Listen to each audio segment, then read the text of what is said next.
Muito boa tarde a todas e a todos os nossos compatriotas brasileiros de todos os rincões, que é uma conta anotada aqui pela organização de 26 estados que enviaram delegações ao nosso 27º estado, que é o estado do Ceará. Como sou cearense, antes de mais nada, quero reproduzir para todas e para todos as nossas mais calorosas boas-vindas. Estudem, trabalhem, reflitam sobre as palestras, mas não deixem de desfrutar da hospitalidade da gente cearense, que adora recebê-los e tem no turismo a nossa mais importante fonte de renda modernamente. Muito obrigado a todos e a todas por estarem conosco em Fortaleza, por estarem conosco no Ceará. Eu quero cumprimentar, muito honrado pela distinção do convite para estar aqui consigo, a pessoa do velho querido amigo. Vocês viram aqui quanto exagerado é o seu coração, que é o meu amigo Manuel Cardoso Linhares, meu conterrâneo duplamente, cearense da Zona Norte, crateuense de Sobral, como eu. Quero que preside, para muita honra e orgulho de nós cearenses, a Associação Brasileira da Indústria de Hotéis, a mais importante instituição do turismo brasileiro, nossa BIH. Não sei se ele está presente, mas me honra muito cumprimentá-lo, o senhor ministro Elton Iomura, ministro do Trabalho, que eu encontrei e cumprimentei aqui na entrada. Talvez tenha saído com medo da minha opinião sobre o atual governo, mas eu não serei delicado com ele nesse ponto. Eu sempre ressalvar o turismo. Meu caro deputado, muito honrado em cumprimentá-lo, o presidente da Frente Parlamentar Mista em Defesa do Turismo, Herculano Passos, muito bem-vindo, muito boas-vindas aqui. É uma grande honra conhecer o seu trabalho, como nós que damos valor ao turismo conhecemos. Quero também cumprimentar o Alexandre Sampaio, presidente da Federação Brasileira de Hospedagem e Alimentação.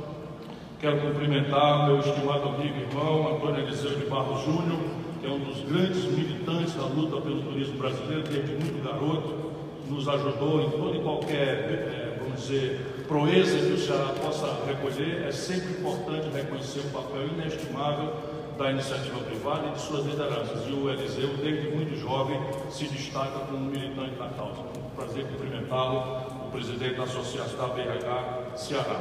E, por fim, cumprimento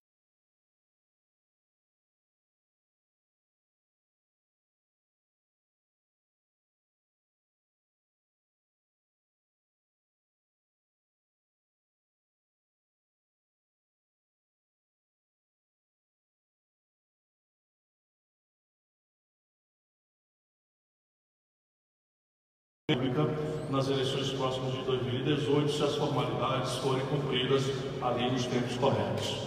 Por primeiro, gostaria de falar como observador da cena brasileira. Eu sinto que nós precisamos organizar a discussão entre nós brasileiros dos mais diferentes pensares, dos mais diferentes ângulos ideológicos, porque o Brasil pede uma reflexão dessa natureza.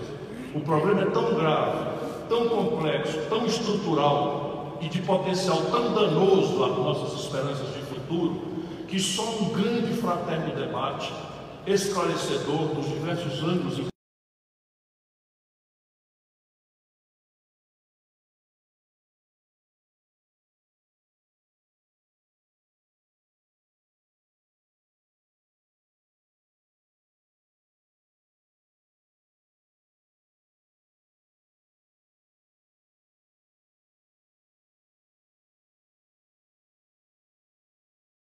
essa perspectiva contemporânea de que o Brasil precisa pôr em debate o nosso problema estrutural. Se não, vejamos, independentemente de qualquer que seja o ângulo como consideraremos resolver este ou aquele dos gravíssimos problemas, cujos números eu alinharei aqui muito rapidamente. Nos últimos 12 meses, o Brasil anotou 62 mil homicídios no nosso país. Nos últimos 12 meses aconteceram 62 mil homicídios no Brasil, dos quais apenas ridículos, criminosos, 8 em cada 100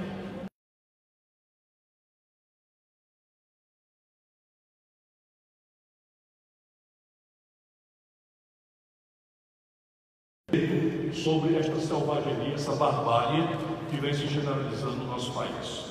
O Brasil, em janeiro deste ano, pela primeira vez, anotou um maior número de brasileiros, trabalhadoras e trabalhadores, empurrados para a informalidade, sem a proteção de qualquer carteira assinada ou qualquer formalidade. Pela primeira vez na história, nós temos mais brasileiros nessa condição do que com carteira assinada. E o número é assustador pela velocidade com que está se aprofundando. Já são 37 milhões e 400 mil brasileiros empurrados para a informalidade, contra 32 milhões de brasileiros ainda protegidos pela formalidade. Só para vocês terem uma ideia, ao fim do governo Lula, no segundo mandato, o Brasil tinha 50 milhões de trabalhadoras e trabalhadores com carteira assinada.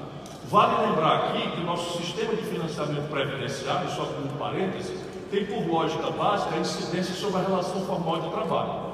Se eu tenho 32 milhões só de trabalhadores com carteira assinada, não há reforma previdenciária possível de ser praticada, só para ter um desdobramento pouco refletido nas vezes com que a gente, por um olhar vesgo, um descuido da complexidade dos problemas, somos induzidos a compreender a agenda real que o Brasil precisa ver amadurecida. O Brasil tem, nesse instante, 60 milhões de pessoas com nome negativado no SPC do Serasa. Repare bem, não são 6 milhões, são 60 milhões de nacionais brasileiros excluídos do consumo das famílias, praticamente toda a população economicamente ativa do país está com o nome excluído dos fluxos de crédito no Brasil.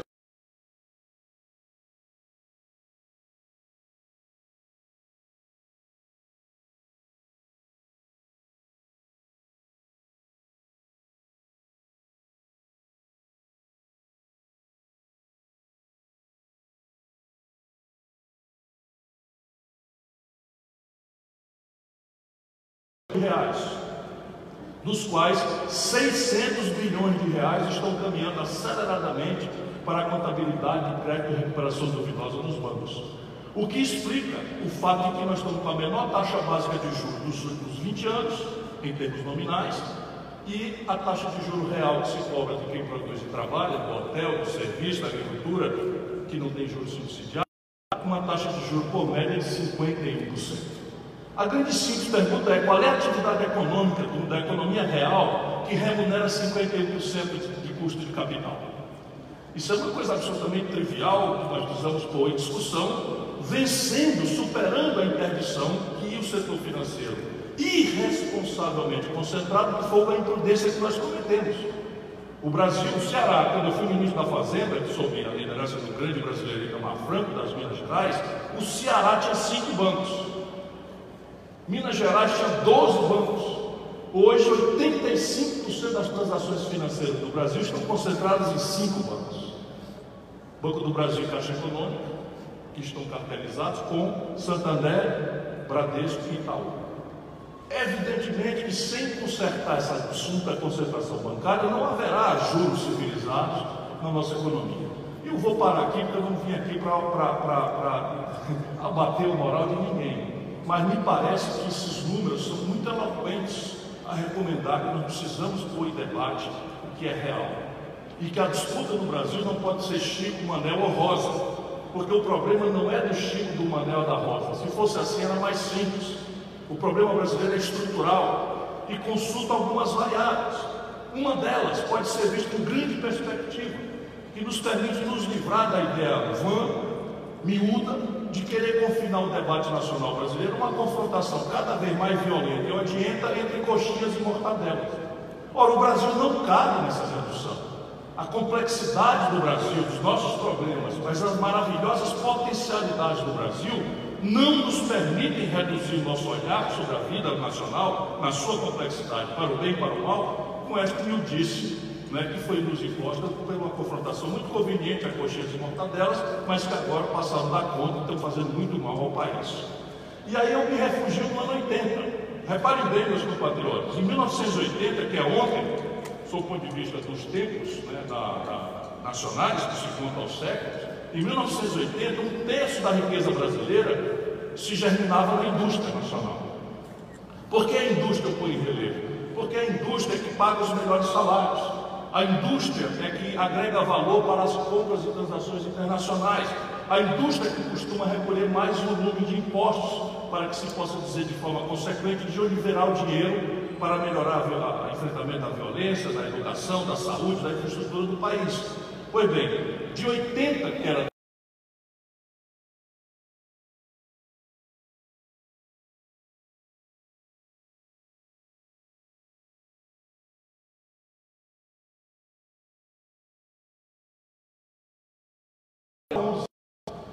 Esse é o mais violento processo de desindustrialização da história do capitalismo mundial, na sua complexidade e na sua velocidade. E olha o que é isso no sentido prático. Em 1980, a indústria brasileira era a soma da indústria da China, da Coreia do Sul, da Malásia, de Singapura e do Vietnã, e ainda sobrava um tanto. Veja bem, esse nosso país, em 1980, tinha uma indústria que dava na soma de todos os tigres asiáticos, inclusive China e Coreia do Sul juntos. Hoje só a China passa o Brasil 6,5 vezes na nossa produção industrial. A Coreia do Sul, que é um negócio um pouco maior do que São Paulo, um pouco menor do que São Paulo, já passa em 4 vezes o Brasil. Portanto, tem uma coisa estruturalmente errada que o Chico e o Manel ou a Rosa ajudam ou atrapalham, mas não explicam.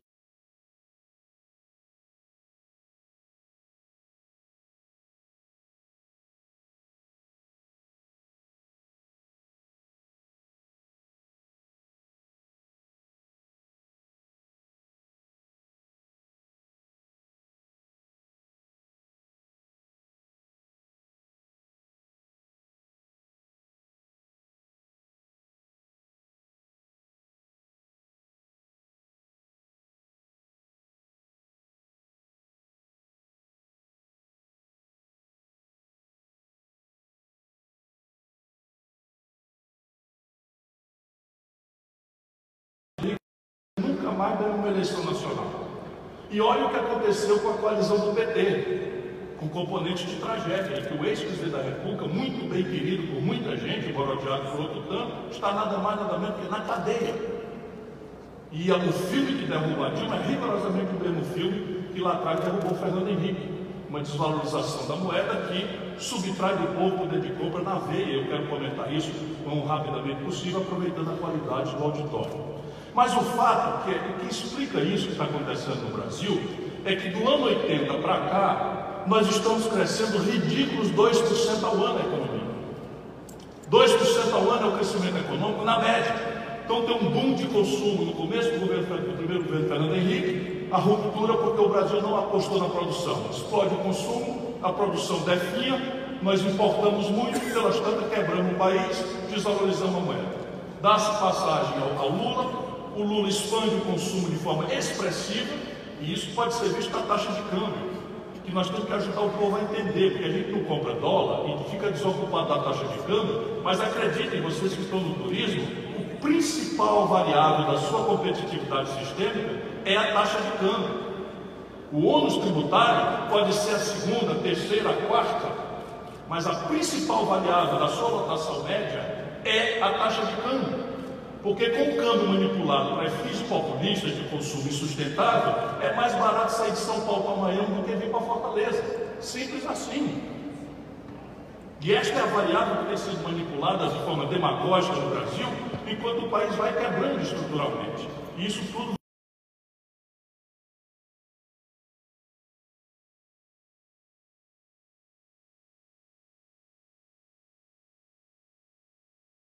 quebra. 2% ao ano é a média, de 80 para cá. E no mesmo período a nossa população cresce a 1,7% ao ano, de 80 para cá.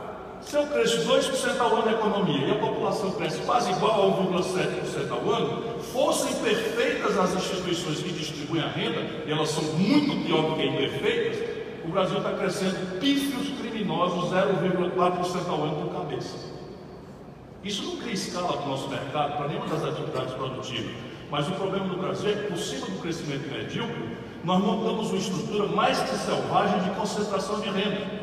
De maneira que 5 pessoas hoje, e eu não vou falar mal delas, eu não estou falando mal delas, eu queria que fossem 1.000 pessoas, 2.000 pessoas, 10.000 pessoas, 100.000 pessoas, mas eu estou dizendo que 5 pessoas no Brasil hoje acumulam a fortuna equivalente ao que possui 100 milhões de nacionais.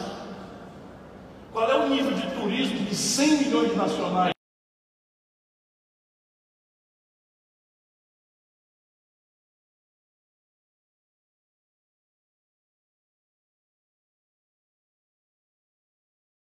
Do capitalismo moderno, pelo consumo de massa. E o consumo de massa se afirma na renda. E nós montamos uma geringonça que, pelo sistema financeiro, transfere renda de quem produz e trabalha há décadas para meia dúzia de barões do setor financeiro.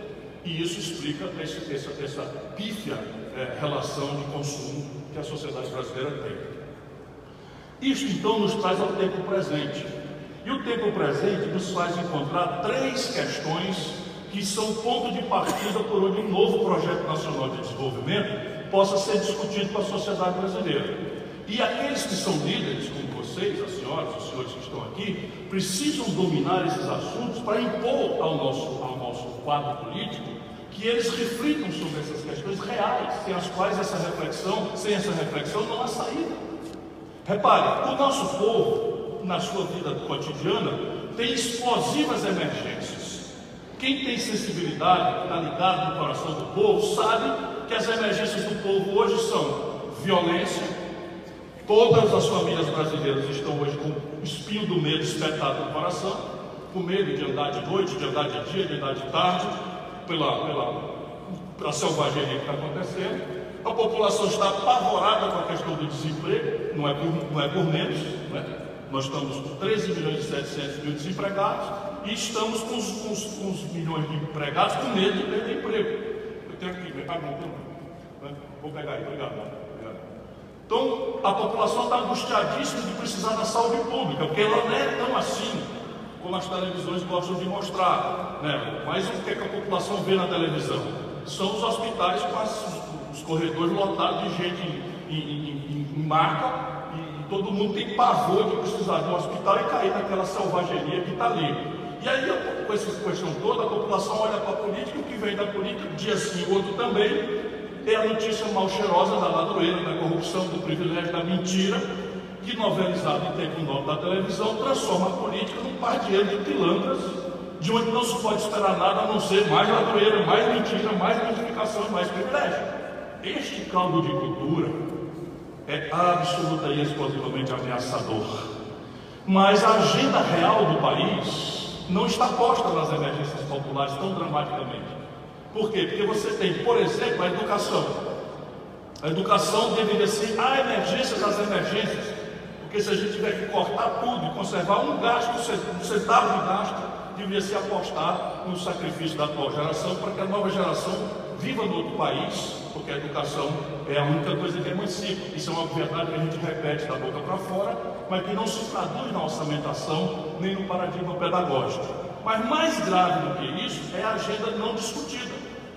E aqui vem grandes e graves questões. O Brasil está proibido de crescer por três fatores neste momento. Primeiro, aquilo que eu já enumerei para vossas mercês, os senhores e as senhoras aqui presentes: o explosivo endividamento das famílias e das empresas. Portanto, o crescimento não virá pelo consumo das famílias, não virá pelo investimento das empresas, por esse colapso no seu endividamento. Segundo, o colapso fiscal brasileiro. Nós estamos vivendo com menor taxa de investimento desde que se mede esse índice da Segunda Guerra Mundial para hoje. Todo o investimento somado de estados, união e municípios no ano passado foi 1,17% do PIB. Isto é absolutamente incapaz para financiar sequer a média ridícula dos 2% ao ano, que tem sido a característica dessa depressão crônica do Brasil. Quanto mais para a gente abrir uma discussão séria sobre reforma tributária. Porque é justo e absolutamente inteligente que a gente ponha em debate o sistema tributário brasileiro. Porque ele é ruim. Ele é ruim porque ele é regressivo, ele cobra mais de quem pode pagar menos e cobra menos de quem pode pagar mais. Ele é ruim porque incide sobre o faturamento e não sobre o resultado. Ele é ruim porque incide sobre o consumo da renda média para baixo e não incide sobre a rentabilidade e o legado das heranças das grandes fortunas. Ele é ruim por todos os âmbitos, mas especialmente por um. Ele virou uma cunha impeditiva vamos dizer, da competitividade sistêmica do empreendedor médio brasileiro. Agora, como é que se discute uma reforma tributária numa hora em que, com a menor formação de capital, o menor investimento da história, o país apresentou um déficit primário de 130 bilhões de reais, já fraudando receitas once and for all? Por exemplo, o BNDES foi descapitalizado em 2/3 dos seus dinheiros e ainda revogado a TJLP e botar 200 bilhões de reais para dentro para contar como receita, que só entra uma vez, não entra a próxima. De maneira que 2018 vai ser pior e 2019 vai implodir o país. Quem quiser ser sério tem que ir logo avisando a população que o ano de 2019 será terrível. O que não quer dizer que não haja uma grande virada para a gente fazer, desde que a gente saiba onde está pisando e não deixe o nosso povo acreditar que o Chico, o Mané ou a Rosa vão chegar lá e trazer um pedaço do paraíso para a terra. Isso não vai acontecer. É um ano terrível o que está atrasado para os brasileiros no ano de 2019, embora seja talvez o ano da grande virada. Então repare, o desequilíbrio fiscal brasileiro precisa ser entendido como um obstáculo absolutamente impossível de que o país cresça se a gente não colocar em perspectiva uma reforma previdenciária e tributária. E o Brasil, como raros países do mundo, tem essa saída. Nós não somos um país envelhecido como a velha Europa ainda. Estamos envelhecendo rapidamente. A janela vai se fechar. A melhor oportunidade já perdemos. Faz 10 anos que os juros internacionais são neutros ou negativos e nós jogamos fora essa oportunidade de ouro, praticando no Brasil esses juros que deram o seguinte: a dívida brasileira bruta hoje, por causa do desequilíbrio, tudo vai para a dívida. É de 4 trilhões e 590 bilhões de reais. E o problema não é o tamanho dela, que já é assustador, é que 26% da dívida brasileira vence em 4 dias. E não há fluxo de tesouro que pague 1 trilhão 184 bilhões de reais que vence em 4 dias. Isso significa isso que vocês estão assistindo aí. A moeda brasileira vai começar a derreter.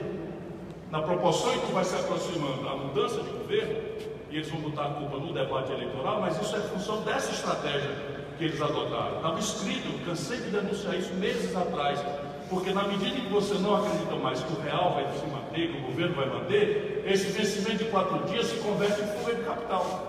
E a fuga de capital vem imediatamente em cima da taxa de câmbio. Até um certo ponto, ajuda na competitividade sistêmica da economia brasileira. Porém, deflagra o filme, porque a gente não compra dólar, mas come pão. E pão é trigo. Trigo, o Brasil não produz com suficiência, compra do estrangeiro. E tudo que a gente compra do estrangeiro paga em dólar. Então, se eu precisava de R$ 3,15, 3 meses atrás, para comprar um dólar de trigo, e agora eu preciso de R$ 3,77 para comprar o mesmo dólar de trigo, o trigo sobe, o preço do pão sobe. A gente não compra dólar, mas anda de ônibus. O ônibus é diesel. Nós abrimos mão, veja que estúpida a política nacional brasileira dos últimos 15 anos para cá. Nós vendemos petróleo bruto barato e importamos derivado do estrangeiro em dólar. Resultado prático, na hora que o dólar sobe, o diesel sobe, imediatamente está todo mundo vendo isso. Né? Chegamos finalmente a R$ 5,00 por litro de gasolina, que é inimaginável para um país que tem o petróleo cujo custo de produção mais barato do mundo, com grande escala de pressão, porque os camaradas resolveram referir o preço dos combustíveis no Brasil a Roterdã, aos ciclos especulativos do petróleo em Roterdã, desconsiderando a competitividade extraordinária que a Petrobras tem por conta dos seus custos de produção em grande escala de pressão especialmente. Resultado prático, o diesel sobe a passar de ônibus atencionado, lá se vem a confusão no Brasil. 80% dos remédios que a gente consome, porque abrimos mão de uma política industrial e de comércio exterior, abrimos mão de uma aposta em ciência e tecnologia nacionais, 80% dos remédios são importados do estrangeiro. Eu precisava de R$ 1,00 para comprar um dólar de Tilenol quando o Fernandinho deu a reeleição, agora eu preciso de R$ 3,77 para comprar o mesmo dólar de Tilenol, o preço do Tilenol vai subir. E isso tudo arma o ciclo que o Brasil está vivenciando esses dias todos. E por fim, e com esse último argumento, o Brasil está proibido de crescer, porque quando nós chegamos aos 2% médio de crescimento, explode a importação. Tudo que a gente consome hoje praticamente é importado. E nós mascaramos ciclicamente esse buraco na conta nossa com o estrangeiro, porque os ciclos dos produtos tradicionais brasileiros explodem ciclicamente. Olha os números. Quando o Lula entregou para Dilma, nós estávamos vendendo uma tonelada de minério de ferro por $190. Quando a Dilma foi derrubada, a mesma tonelada está sendo vendida por $38. Quando o Lula entrega para a Dilma, nós estamos vendendo um barril de petróleo por $110. Quando a Dilma foi derrubada, o mesmo barril de petróleo estava sendo vendido por 30. Portanto, a expansão do consumo com Lula, e é um número impressionante para a gente entender por que tanta gente gosta do Lula, porque é prático. Um dia que o Lula tomou posse, a preço presente, Manuel, a valor de hoje, o dólar estava R$ 9,20. Olha como é extraordinário. No dia que a Dilma tomou posse, 8 anos depois, com o mesmo valor presente, o dólar estava R$ 1,75. Por tudo que eu expliquei, a população ganhou 4 vezes a capacidade de consumo em 8 anos. E foi aos compras, como é natural que vá. Resultado prático, explodir as importações brasileiras E nós não quebramos durante o Lula porque os preços dos produtos tradicionais, a China explodindo de crescimento, cresceram gravemente e fecharam a conta. Com a Dilma esses preços caíram, ela ficou pendurada na brocha, deu-se a mesma crise que lá atrás derrubou o Fernando Henrique. Enfim, sem querer descansar, essa é a chave de inteligência do que está acontecendo estrategicamente com o nosso país. E se esse diagnóstico for correto, é isso que nós temos que debater, porque não há remédio certo se o diagnóstico da doença for errado. Não há remédio bom se o doutor não acerta nos exames para entender a doença. E isso, evidentemente, nos traz a solucionar, como dizia o Dada Maravilha, né? Dada Maravilha, para quem não conhecia, era um craque que era muito bom no futebol, mas o português dele era limitado, mas ele muito inteligente, então quando a palavra faltava, ele criava uma. Então disseram para ele que a problemática era muito grande. Eu não quero saber da problemática, eu quero saber da solucionar. Não é? Então, solucionar. Ora, o endividamento explosivo das empresas e das famílias é o primeiro movimento que tem que ser resolvido. Pergunta simples: é o mercado sozinho que vai fazer isso? Não fará concentração de renda do jeito que os bancos estão fazendo. Então o governo precisa entrar numa dinâmica de refinanciamento das famílias e das empresas e, em qualquer circunstância, tensionar a taxa de juros para que ela procure um patamar. Isso não se faz por milagre, temos que dizer com clareza, mas o papel do governo nisso é fazer com que a taxa de juros busque, pelo governo, que se situe abaixo da rentabilidade média dos negócios. Simples de entender: se a economia paga por um papel do governo mais do que os negócios, um hotel, uma roça, um comércio, uma indústria, a economia para. Mas eu preciso trazer essa taxa de juros para um patamar que fique aquém ali da taxa média de rentabilidade de negócio. Isso é o que o mundo inteiro está fazendo há 10 anos e o Brasil está fazendo o oposto. A questão fiscal, evidentemente, está óbvia a solução. Felizmente, o Brasil tem alternativas. Elas são doídas, são sofridas, mas o Brasil pode perfeitamente redesenhar o novo Pacto Federativo, libertando os estados do colapso fiscal em que se encontram. 27 estados brasileiros são, 17 já estão quebrados. Minas Gerais, Rio Grande do Sul e Rio de Janeiro são os mais doídos nos dizer. Mas São Paulo, a grande São Paulo, o estado de São Paulo, simplesmente não foi à bancarrota ainda, porque passou 8 meses sem pagar sua dívida e 4 anos sem reajustar seus salários. Se reajusta o salário só pela inflação que está dada e trouxesse a dívida vencida dos 8 meses que não pagou, São Paulo também estaria entrando na iliquidez. Vocês imaginam que é para o Brasil, São Paulo, Rio de Janeiro, Minas e Rio Grande do Sul, os 4 mais importantes estados industriais do Brasil, ilíquidos. Vocês imaginam o Rio Grande do Norte aqui vizinho, quebrado, que ninguém consegue nem pagar salário de funcionário público. Evidentemente, nós precisamos redesenhar esse pacto fiscal. E por fim, para completar a resposta ao drama da desindustrialização do país, fica óbvio, se o diagnóstico for correto, que nós precisamos entrar numa dinâmica de industrialização. Isso se fará por outros caminhos que eu já indiquei aqui: complexo industrial do petróleo e gás, complexo industrial da defesa, complexo industrial do agronegócio, complexo industrial do complexo da saúde. Mas eu não queria, terminando meus 2 minutos que me restam, deixar de fazer uma referência aos serviços como resposta mais urgente ao drama brasileiro. Como veio, a tarefa histórica desse momento de reformar o país é muito complexa e exige uma dinâmica de diálogo que encerre a crônica de impasse entre um Congresso reativo a um presidente reformista, que tem sido a lógica nossa. Isso se atenua em 4 providências. A primeira: propor antes da eleição as soluções para que elas sejam criticadas, melhoradas e o povo vote no fulano, na fulana e nas ideias que Beltrano ou Beltrana estão defendendo. Encerrando a história de deixa que eu chuto, que é a mãe da frustração do dia seguinte. Segundo, propor nos 6 primeiros meses, quando está muito forte o conteúdo plebiscitário da eleição presidencial, e isso é, na experiência antiga, poder do mundo todo, quase imperial, para se fazer o que tem que ser feito no Brasil, é propor nos 6 primeiros meses. Terceiro, negociar no atacado, encerrando essa crônica que desmoralizou Fernando Henrique do PT, de negociar, loteando o governo com um monte de picareta, um monte de ladrão, um monte de bandido, ficando o presidente da República de testas de ferro para explicar o inexplicável, e olha no que deu. Olha no que deu, francamente, é preciso que a gente encerre essa crônica e faça uma negociação de atacado no ambiente do redesenho do Pacto Federativo. Os partidos, os parlamentares, mas fundamentalmente os governadores e prefeitos, que são a capacidade pela história brasileira de mediação mais generosa que a história brasileira já indicou. E, por fim, indicar a plebiscito e referendo diretamente pelo povo naqueles assuntos exclusivamente onde o impasse não for superado, estou pensando na Previdência Social. Por quê? Porque o problema aqui é vencer uma minoria muito poderosa de privilegiados em favor de esmagadoras maiorias. E isso tem que ser mandado ao povo. Porque não é justo também se exigir que o deputado vote contra juiz, contra promotor, contra poderosos das corporações, para defender o povo que nem está prestando atenção no debate e que nem sequer dá bola para ele 3 meses depois da eleição, nem se lembra o nome dele, que é uma tradição lamentável de nossa baixa prática produtiva. E encerro.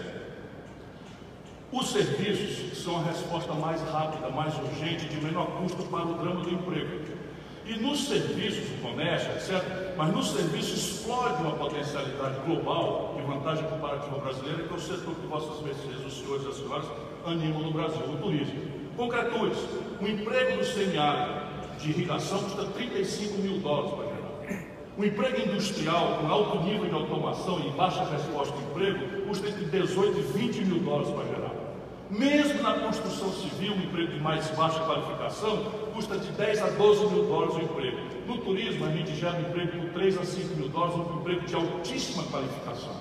E é preciso que a gente dê a devida ênfase a isso, seja no tratamento tributário, que é uma questão que o Manel me propôs, eu vou levar isso com grande consideração, seja nessas novidades. A digitalização do mundo está provocando assimetrias competitivas absolutamente intoleráveis. Você pega um Airbnb desse, que ele estava me dando exemplo, que sai destruindo empregos formais, sai destruindo bons contribuintes, sem pagar um centavo de imposto globalmente, sem gerar um emprego para ninguém e ainda gerando insegurança. Outro dia mesmo eu vi um escândalo em que alguém incautamente fez uma oferta, um pedido de Airbnb e foi filmado.